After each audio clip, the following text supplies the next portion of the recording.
running through the air, waiting to be brought to reality. We just need the first step, slowly take my hand. Everybody, it's Stephanie from David and Stephanie. So I just wanted to talk to you about a couple of things that have come across me, and I've got a couple Facebook messages from my David and Stephanie Young Parents at Facebook.com account. And so a couple of things that I wanted to address and talk about was teen pregnancy and teen parenthood. So I've done a lot of research and I've looked into it a lot, and I've come to the conclusion, hopefully I'm saying this the right way, but I've come to the conclusion that there's not a lot of videos on how to be a teen mom or how to be a good teen mom. There's a lot of videos out there like why you shouldn't be a teen mom, or why you can't be a teen mom, or what you should do to prevent teen pregnancy. But what if it's too late? You're already pregnant, you're already a mom, you're already living the life, right? So in my instance, and a lot of other girls' instances, you're already pregnant, you've already had the baby, or you're already pregnant. In my instance, I was 17 when I was pregnant with my son, and I was 3 days after my 18th birthday, I gave birth to him. So I was 18, but barely 18. So I was a teen parent. I am a teen parent, but now I consider myself a young parent because I am now 22 and David's now 24. Is he 24? He's 25. So I guess where I'm going with this is how you can be a successful young teen parent would be a couple of things. Now, please don't take this the wrong way. I'm not making this video to imply that you go out and get pregnant. I'm not making this video to say you should be a teen mom or here's some tips on how to be a teen mom. I'm making this video to say if it's too late, you've already become pregnant, already had the baby, it's too late, these are the things that you can do. Now, for instance, there's a couple things that have come across, and that is like relationship.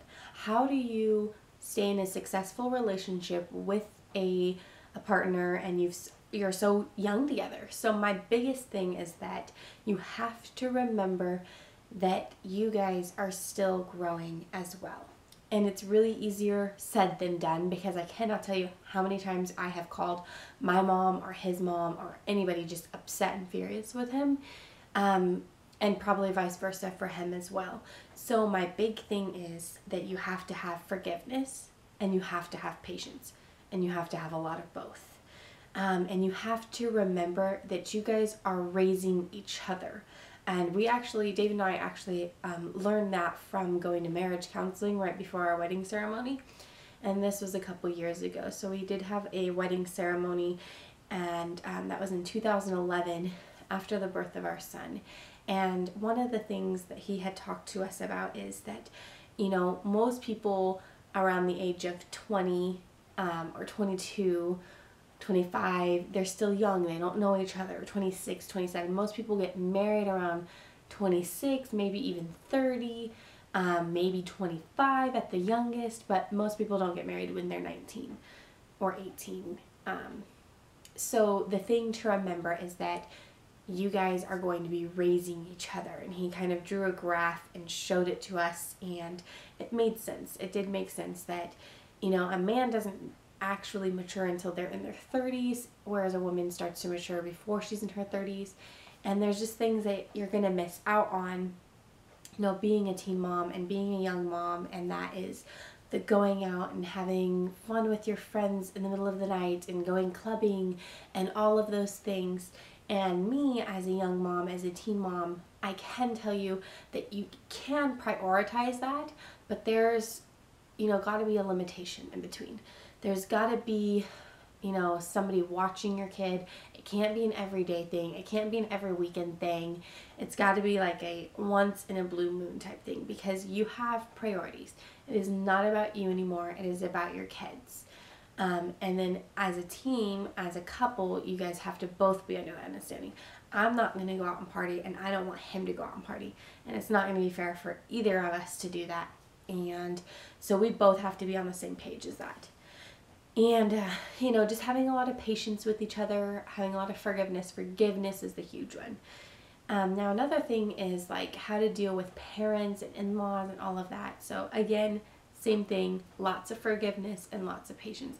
I've been really lucky to have a really supportive mom, and you know, just she's been there for me for everything. I've been really good with her on like a go-to guy, someone I can go to and be like, I don't know what to do, I think I'm going into labor, or I don't know what to do. Help me, she's crying and she won't stop, or he's crying and he won't stop. What do I do? So I've been blessed to have my mom there with me every step of the way, and she, you know, has helped guide me and mold me into who I am today. So, you know, if you don't have that, maybe you can have a friend that helps you, or a sister, or even somebody at church, or just anybody who could be sort of like a mom for you, because you're definitely going to need someone that you can go to and be like, I don't know what's going on, because as a young mom and a teen mom, or even as an adult mom, sometimes we don't know everything. And the good thing about this world now is that there is YouTube and there is Facebook, and there are options for us to go and ask other people for help. So that would be my biggest advice for that. And as for how to deal with mothers and mother-in-laws, and or not even mother-in-laws, but like his side of the family or her side of the family, it would be just have a lot of patience and have a lot of forgiveness, and know when to stop the boundaries and know when to say enough is enough. Obviously, being a teen mom or a young mom, it's not acceptable in a lot of homes, and it's not okay, and you'll get shunned a lot, and you'll get maybe a lot of people that don't agree with you. And what you'll notice is that it's really hard to go through that when you're pregnant, and it's extremely embarrassing, and it's extremely dreadful and painful to deal with somebody not liking you, or not wanting to be with you, or saying mean and nasty things about you when you're pregnant. And then as soon as the baby's born, everything's all better, and the baby's cute and perfect and everything's well, and it's like a complete 180. So that's the hard part there, is that some parents and some in-laws and some people, they might come from a different generation, and you have to be able to kind of move forward with that, or say, no, I'm not going to deal with this, and we're done. So you kind of have to set up your limitations, and you have to set them up sooner better than later, so that later on in life you're not kind of regretting that. So I'm just going to kind of go into a little bit more detail on how David and I get through things, and he's not here right now, so I'm trying to point to him, but he's not here. And so Dave and I, we kind of get through things in terms of like money and finances, and how we are able to afford things. So right now, mentally in my head, I'm probably not 22. I'm probably like almost 30, maybe 26, 27, I don't know. But mentally in my head, I'm not 22. I don't feel 22. I don't act like I'm 22. I don't do things that 22-year-olds do. And as a teen mom and a young mom, that's normal, and that's how we are. And that's the way that David and I want to be. We want to be treated like we're older. We want to be treated like we're an adult. And obviously there are some situations where we look really young, and we are really young, and we don't get the respect from a lot of other people that we should be getting, whether it be employers, whether it be people off the street, whether it be anybody. And it does seem like when I had my son when I was 18, being from 18 to now 22, I do get a lot of people who treat me with a lot more respect from when I was 18. A lot of people do assume that I'm older than 22 right now, and I don't know if it's because of the way I do my makeup or my hair, or what I wear, or if it's the way I talk, but I do get a lot more respect now than when I was 18. And obviously I am older. I'm 3 years older. 4 years older. 3 or 4 years older than when I had first had him, and so it's just really important to know that you're going to have to now act like you're older. You're no teenager. And a lot of times I see on Facebook, you know, the moms that want to go out and party all the time, and they want to smoke and drink and do drugs, and it's just, I don't understand how it could be in your head acceptable, let alone how you could fit that in your finances. And we'll get into the finances a little bit later. So anyway, I don't know how you could find that socially acceptable to be posting pictures of your beautiful baby boy or baby girl, and then turning around and saying that you're so stoned off your you know what that you can barely move. So it's just kind of things like that it's like you have to weigh out if you want to be a really good mom and you want to be respected as an adult and an individual and you want to be treated like an adult, and or if you want to be treated as like the fun party girl, yay. So you really have to just set your guidelines. Like I don't care if people look at me and think, you know, she doesn't do this, and this, and she's a good girl, and she does this, and she listens, and she acts like she's older than she is, and she dresses like a mom. I don't care, because I'm being a good mom, and I'm doing what I think, in my opinion, I need to do to be a good mom and to raise my kids. Obviously, I was not a teen mom once. I was a teen mom twice. So I have 2 children when I was in my teens, and I have to be a good mom for them and have to grow up, and we as a family have to unite and stay together and be strong for each other. So let's get into our finances now. So financially, how are we doing? We're doing good. We're doing fine financially. We're not millionaires by any means at all whatsoever, but we live in a beautiful house in a beautiful neighborhood, and we have a wonderful car, and we can get around, and we do things that we need to do, and we're able to provide for our family and nourish them, feed them, clothe them, do everything in those terms, and put them in dance class and take spontaneous trips to Vegas and do what we need to do that we think is acceptable and we think is okay as a team. And obviously we talk about things before we go ahead and do them. We talk about our finances, and I'm constantly, probably 20 times a day, checking my my bank statement on my phone or my bank statement online on my phone, like everywhere. I'm just making sure that everything's exactly where it's supposed to be, number wise.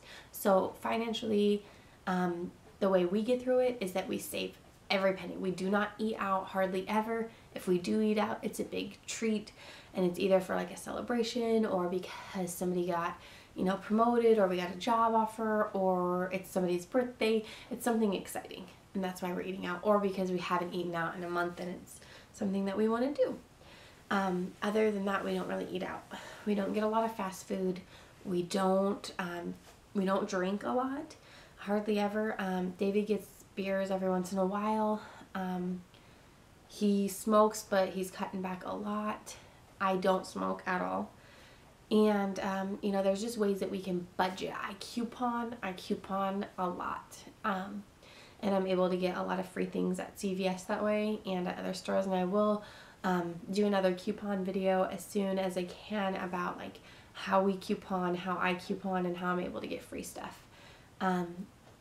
We do a lot of free things, so I'll go online and I'll look up free events and what's going on in our area for the kids primarily, or cheaper events, what's only like maybe $10 or $5 in our area that we can afford. And we just save. I save a lot. I save every little penny I get, whereas some people might be like, oh, I have $20 extra, I'm going to go buy a new shirt. I don't do that.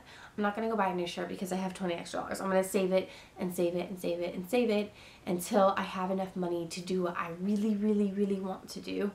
And or in case there's an emergency, like somebody gets fired, or we get a flat tire, or we have to go get an oil change, or whatever it may be. There might be an emergency situation that you need to do this. And so we do our finances that way. And I actually might be doing a video pretty soon. It depends on how many of you would want me to do it. But I might do a video pretty soon on how we budget our finances and how we save money and where we save money versus savings account, checking account, debit card. And I think it's dangerous sometimes to have a debit card because you have such easy access.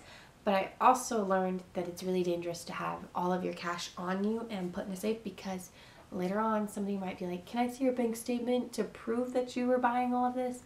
And you would have no way of proving that you bought all of these items with cash, versus being able to pull a bank statement showing all of your payments for rent or all of your payments for, you know, your car payment or whatever it may be.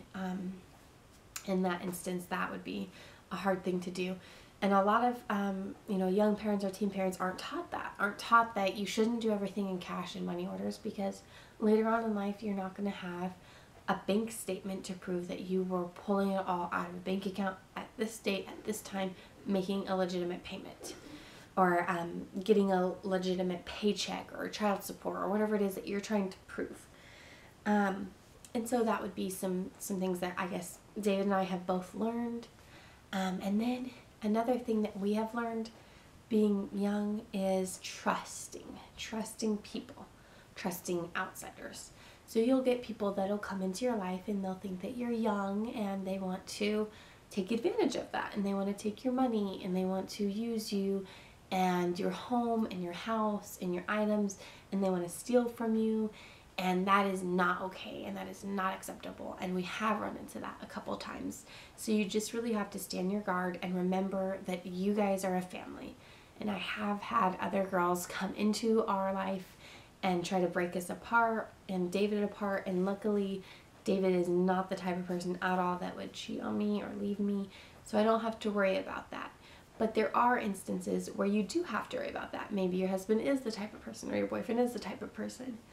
You just never know. Or maybe, he might be the type of person that believes something, and he should always believe you over another person, always, but you just never know. So you just have to really guard your heart and guard your life and guard your family and guard your home, because you will get a lot of people that once you do get into your own home and your own house, you will get a lot of people who want to, all of a sudden, all of them want to move in with you. And we've been experiencing that since we got our first apartment. Roommates wanting to move in, or people wanting to move in, or maybe we wanted a roommate because we needed help paying our rent. And so you have to really just make sure, if you do let somebody in and you do want to help somebody, that you make sure that this person is a good person. Maybe they don't have any kids, because having more kids around your kids would be harder. Maybe they're not married and they're single. It would be easier not to have another couple, because couples fight.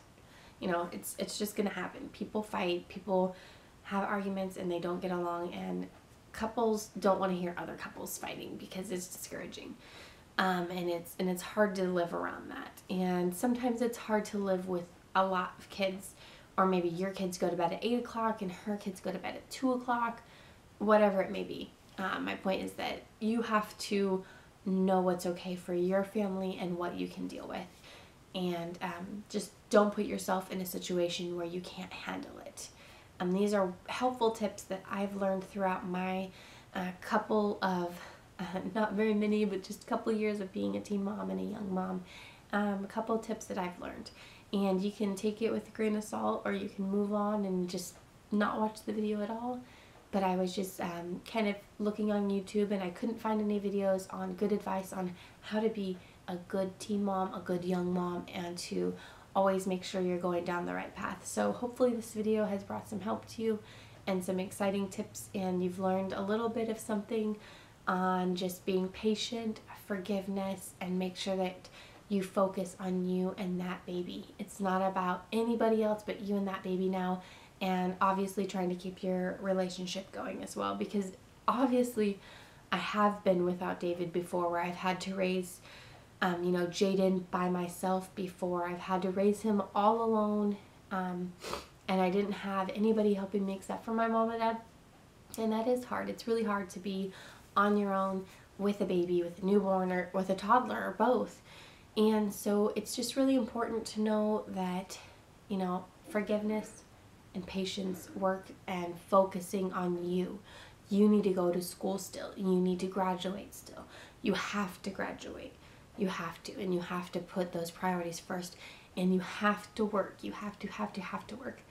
You're not going to be able to be that stay-at-home mom. You're not going to be able to, unless he makes a lot of money, and you can, but it's not really going to happen. So you're going to have to work. You're going to have to do all of these things that you need to do to provide for that child. And it's probably going to mean both of you working. And like David and I, we both have to work. I have to work. He has to work. There has been a point where I made enough money that he could stay home for a little bit, but I wanted him to work as well, because he needs to help provide, because he's the father. of our 2 children as well. And he needs to help in that. And, there's just certain things that, obviously, if you wait a while and you want to wait a while, which you should, if you're not pregnant and you're not already a teen mom, you should wait a while. And you're like 25 or 26 and you get married first and you do it the right way and he has a good job, you can stay home and you can be a stay-at-home mom. But when you're a teen mom, it's not going to happen. You're not going to be a stay-at-home mom, nursing and taking care of your baby and changing their diapers. You're going to be stressed out. You're going to be so stressed out, and it's going to be normal, and it's going to be okay, and you're going to get through it. I promise you will, because if I can get through it, you can get through it. And there are some days when I definitely question myself, and I'm like, I don't think I can do it today. I don't think I can get up another day. And then I hear them coming through the room, and they're giggling and laughing, and they're just so excited and happy, and I'm like, I can do this. I can do this because I have to do it. I don't have a choice because they're here and they're waiting for me and they're excited. So just remember that, there's things like that say, I want to be a stay-at-home mom. I want to be home with my kids every single day and watch them grow. But unfortunately, it's not something that I can do because it's not in my budget. It's not in my financial budget. And there's other things that I can do instead. Like I can enjoy them on my days off. I can enjoy them when I get off work, and I can make the most of our situation. And you know what? Just because I am a young mom and a teen mom doesn't mean I can't be a great mom. So just remember that as you go and you live your day to day. And just remember that it's okay to be stressed out, and it's okay to be scared, and it's okay to be upset and worried and angry and mad and all of the above. And I promise we're going to get through it. We're going to get through it together, and we're going to be okay. And just remember that even when you're stressed out, it's going to be okay. There's other ways to get through this than to go to drugs and alcohol. Because as a mom and as a young mom and a teen mom, I can tell you that the drugs and alcohol will not cover up the situation. It'll only make it worse. It'll make it worse because you could get a DUI and go to jail. You could get caught with the drugs and go to jail and get your child taken away from you, and you'll never see the cute, giggly face ever again because you'll be in jail or you'll be on probation and the baby will have to be in foster care, or they will be with you and it's like good luck getting a job because now you have something like that on your record. And it's just not going to happen because a lot of people nowadays, especially with the competition, don't want to hire someone with a DUI. And just remember, when you're older, when you're 22 and 23, people aren't into that anymore. By that point, your child's already 4 or 5, and your friends are getting married and having a baby and doing it the right way. And they're over the party phase, and you're still in the party phase because your baby's 4 or 5, and now you're realizing that you have to grow up. But it might be too late at that point. So just try to stop yourself before it's too late. Try to remember that there's always a different solution to this problem. There's always a way to help. There's always someone out there who can help you. There's resources, there's churches, there's congregations, there are other people that can be with you and help you get through this. There are people who want to talk to you.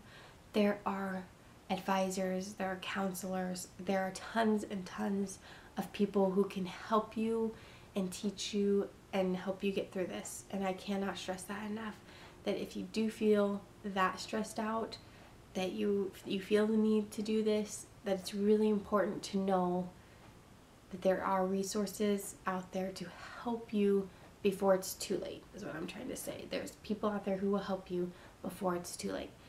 And just remember, like I said, you might be 18, 17, 18, and all of your friends are partying and doing all those things, but what's going to happen when they're 22 and 25 and 26? They're going to get older and they're going to grow up and they're going to get married. And then what do? You look back and you want to fix everything, but it's too late. They're 5, they're 6 now, they're 7. They're just starting their life over here getting married, and you've got a 6-year-old. There's no fixing that.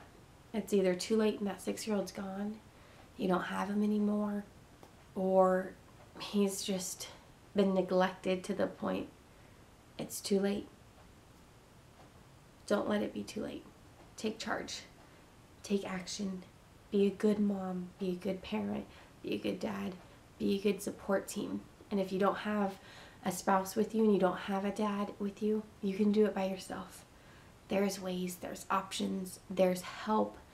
I'm here if you ever want to message me. I'm here if you want to ever email me or talk to me or Facebook me or anything. There are ways to be good parents, good moms, good dads. There are options. And we can do this. We can get through it. If you're not pregnant and you haven't already had a baby, just make sure you wait. It's important. And I know we can stress it and we can hear it and you hear it all the time. And, you know, obviously you're going to make a decision. It's already in your brain that you're going to get pregnant or you're thinking about it. So hopefully if you're just thinking about it, you can realize that, you know, you're not ready to be a mom yet. You're not ready. You're not ready. Or you can, you know, take it with a grain of salt and be like, I'm going to be thick-headed and I want a baby now. And you can remember what I'm telling you and what other people are telling you. And that is, if you're going to do it the right way. Don't mess this up. Because that baby did not choose that life. That baby did not choose to be born into your arms. That baby did not choose that. You have to remember that. The baby did not choose this. The baby did not. You have to raise the baby the way a mom, a normal mom, an older mom would raise this baby. So make sure you do it the right way. Look for the right resources. Look up to the right people. Try to hang out with peers that are going to guide you and help you and mentor you and work with you, and not necessarily hanging out with the people that are going to be bad influences on you. Because obviously there are bad moms out there. There are moms that maybe aren't bad but just kind of neglect their kids. And this is my opinion, and you know, everybody's entitled to their own opinion. And you know, obviously there's going to be the moms that are going to be that way, and if you hang out with them, you might start to think that it's okay too. It's okay if you go out and party every night, or it's okay if you go out and party every weekend, or if it's okay if you get drunk and play beer pong in the garage while your kid's sleeping. You know, it's okay if you do that every weekend or every night or whenever, but it's not okay to hang out with those people, and it's not okay to do that, and you have to put yourself in a situation where it is okay to do the things that you need to do. And I'm not saying don't ever go out. I'm saying prioritize it and make sure you choose a safe environment and you choose to be with your kids and your family more than you choose to party. Thanks for watching, guys. Stay tuned. And make sure you check out our spontaneous vacation to Vegas and our vacations, our family fun time. And remember that teen moms can be successful, teen dads can be successful, and teen parents can be successful parents, positive parents, upbeat parents, good parents, and can get through this. Stay positive, stay strong. Let me know what you think of this video and if you want to hear more. Bye!